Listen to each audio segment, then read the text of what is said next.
హాయ్‌రా. Hi. రే కృష్ణవంశీకి వాళ్ళ ఆవిడకి divorce అంట కదరా! గొడవ ఏమైందో తెలుసా? అవునరా, నేను విన్నాను. గొడవేంటో నాకు తెలీదు. ఆచ్యకి ఫోన్ చేసి తెలుస్తుంది. ఓకేరా.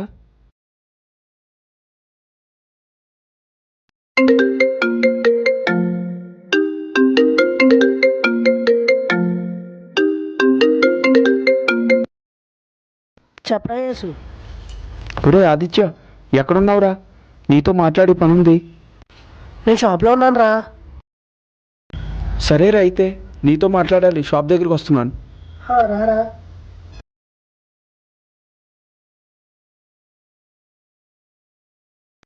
ఒరేయ్ షాప్ దగ్గర ఉన్నాడంట్రా. సరే పద వెళ్దాం.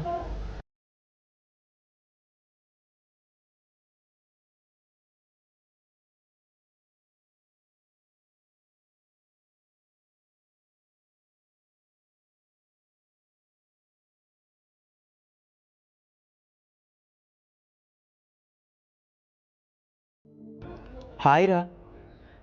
రండిరా, కూర్చోండి. కూర్చోరా. ఏంటి మ్యాటరు? ఏరా, కృష్ణవంశీకి వాళ్ళ ఆవిడికి డైవర్స్ అంట. నీకేమైనా తెలిసిందా? ఏమోరా, నాకు తెలీదు. అయినా పెళ్ళి ఏడాది కూడా కదా, ఒకటే డైవర్స్ ఏంట్రా? అదే అర్థం కావట్లేదురా.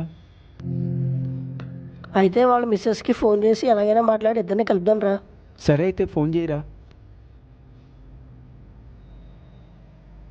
హలో చెల్లమ్మ, నువ్వు మీ ఆయన డైవర్స్ తీసుకున్నారట కదా, ఏంటి గొడవ?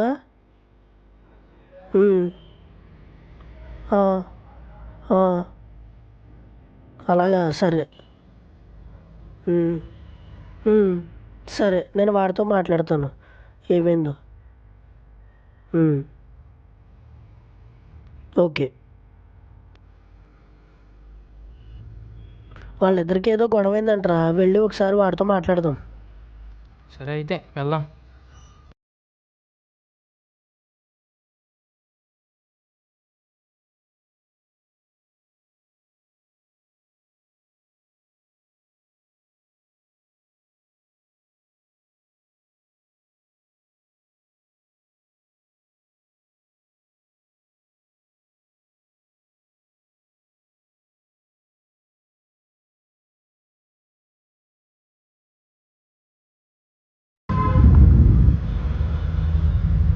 హలో చెల్లమ్మ, ఇప్పుడే నేను వాడి దగ్గరికి వచ్చాను దీని గురించి మాట్లాడడానికి.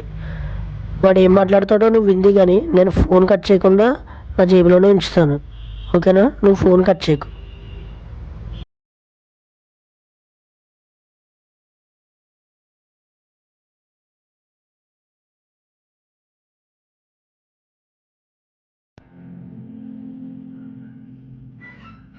హాయ్ రా. హాయ్రా. హాయ్‌రా. హాయ్రా, రండిరా కూర్చోండి.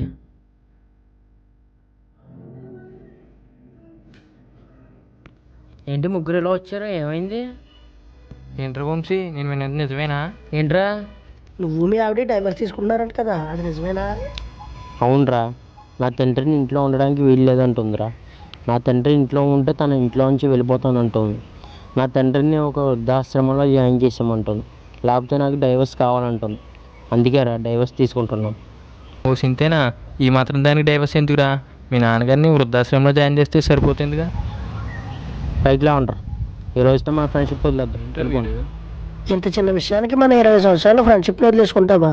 ఇదేనా నువ్వు ఫ్రెండ్షిప్కి ఇచ్చే వాల్యూ? ఏంట్రా వీడు? అదేంట్రా? ఒరే, 20 సంవత్సరాల ఫ్రెండ్షిప్ కట్ చేసినందుకు నీకు ఎంత బాధ కలుగుతుంది? 30 సంవత్సరాల తండ్రి కొడుకుల అనుబంధాన్ని దూరం చేస్తుంటే నాకెంత బాధ కలగలరా? అరే బంధం వేరు, ఫ్రెండ్షిప్ వేరురా. ఫ్రెండ్ కంటే మొదటి స్నేహితుడు తండ్రిరా. మనల్ని చిన్నప్పటి నుంచి మనల్ని ఎత్తుకుని ఒక ఫ్రెండ్లా ఆడించి, మనకి కావాల్సినవి కొని, మనల్ని చదివించి, మనని ఒక చక్కటి మార్గాన్ని చూపించి, మనల్ని అభివృద్ధి బాటలోకి తీసుకొచ్చిన బంధం కంటే ఫ్రెండ్షిప్ గొప్పదేంట్రా? చెప్పండిరా. ఒక నెడలా మనం వెంట ఉండి, మనకి పెళ్లి చేసి, మనకి జీవిత భాగస్వామ్యంగా బంధం కలిపిన తండ్రిని ఎలా వదులుకుంటానరా? ఒరే, ఇందాక తండ్రిని వృద్ధాశ్రమంలో జాయిన్ చేయమని అడిగావు కదా, అసలు ఆ మాట ఎలా అనగలుగుతున్నారు నువ్వు? సారీ రా, తండ్రి విలువేంటో మాకు తెలియజేశావు. సారీ చెల్లమ్మ, మేమేం చేయలేకపోతున్నాం. సారీ అన్నయ్య, ఫోన్ మా ఆయనకి ఇవ్వ, నేను ఆయనతో మాట్లాడాలి. అలాగే చెల్లమ్మ, ఫోన్ వాడికి ఇస్తున్నాను, వాడితో మాట్లాడు.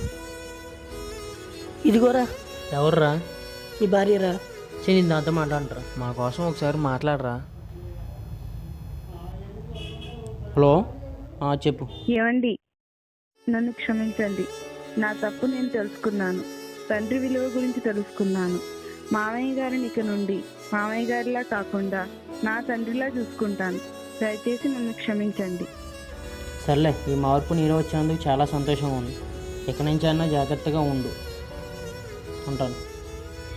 ఎదుగురా. ఈరోజు చాలా హ్యాపీగా ఉందిరా. ఇటువంటి మార్పు ప్రతి ఒక్క స్త్రీలోనే రావాలని కోరుకుంటున్నాను. అలా ఈ మార్పు వస్తే ఈ వృద్ధాశ్రమాలు అనేవి ఉండవురా. ఓకేరా, ఆల్ ది బెస్ట్ రా. ఈ రోజు నుంచి డాడీ ఈజ్ మై ఫ్రెండ్. అవునరా, ఈ రోజు నుంచి నాన్నే నా స్నేహితుడు.